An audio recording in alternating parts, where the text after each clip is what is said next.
किस्त नंबर 16। दोस्तों, शुरू करने से पहले चैनल को लाजमी सब्सक्राइब कर ले। शायद इस बात को नाज महसूस कर गई।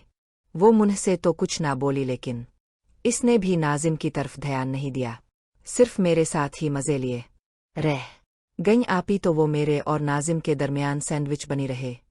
सुबह 3 बजे के करीब दोनों बहनें अपने कमरे में चली गईं। दोनों बहनों के जाने के बाद मैंने उठकर कमरे की सारी खिड़कियां खोल दे, क्योंकि कमरे में हर तरफ बो फैली हुई थी। आज की रात एक शानदार पार्टी के साथ इख्तिताम पजीर हुई। नाजिम तो पहले ही थक कर सो चुका था। मैं भी बहुत ज्यादा कमजोरी महसूस कर रहा था, इसलिए जैसे तैसे करके वाशरूम में गया और फ्रेश होने के बाद बाहर आकर बेड पर लेट गया और थोड़ी ही देर में दुनिया ओ माफिया से बेखबर हो गया। अगले दिन से वही पुरानी रूटीन शुरू हो गई। मैं साथ साथ कारोबार को भी टाइम देने लगा। दिन गुजरते गए और हमारी लाइफ पहले से और शानदार होती गई।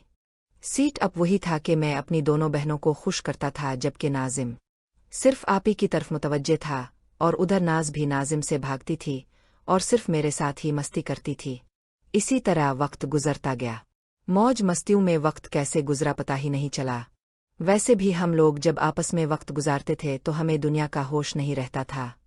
अब मेरी और रूबी आपी की तालीम मुकम्मल हो चुकी थी। नाज और नाजिम कॉलेज लाइफ में इंजॉय कर रहे थे, पर वो कहते हैं ना कि खुशी ज्यादा देर तक साथ नहीं देती। यहाँ हमारे साथ भी कुछ ऐसा ही हुआ। एक दिन नाज का दाव चल गया। वो उम्मी के साथ खाला मिनाहिल के घर चली गई और वहाँ इसको मौका मिल गया कि वो उनका शो रिकॉर्ड कर सके। तो नाज ने उम्मी लोगों के बेडरूम में जाने से पहले ही एक मुनासिब जगह पर कैमरा छुपा दिया और खुद सामने आए बगैर ही रिकॉर्डिंग ऑन करके वहाँ से खिसक ली। क्योंकि उम्मी के घुटनों में दर्द रहता था, तो वो अब नीचे खाला के बेडरूम में ही काम चला रही थीं। जब काफी देर बाद उम्मी लोग फारिग होकर वापस बेडरूम से बाहर निकले तो नाज ने बहाने से अंदर जाकर कैमरा ऑफ करके छुपा लिया।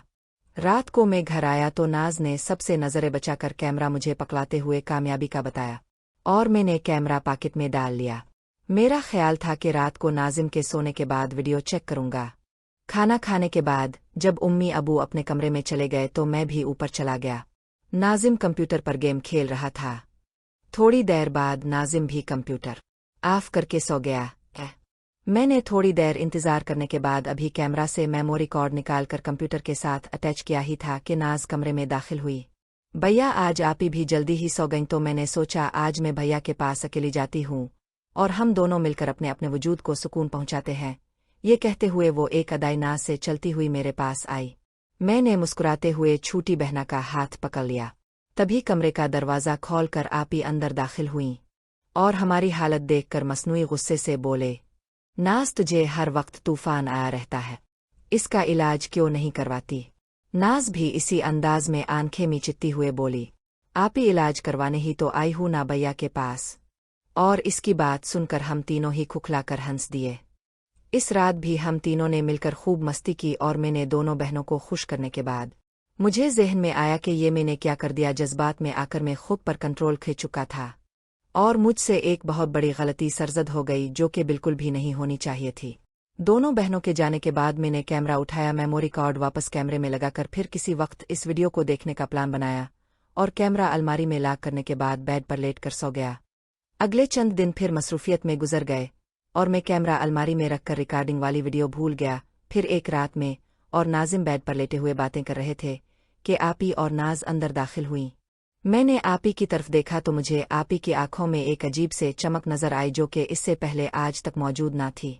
आपी सीधा मेरे पास आए और चुपचाप बेड के किनारे पर बैठ गईं। नाज भी चुपचाप सोफे पर बैठ गई। मैं हैरानगी से उन्हें देखने लगा कि आखिर उनको हुआ क्या है जो ये ऐसे खामोश हैं।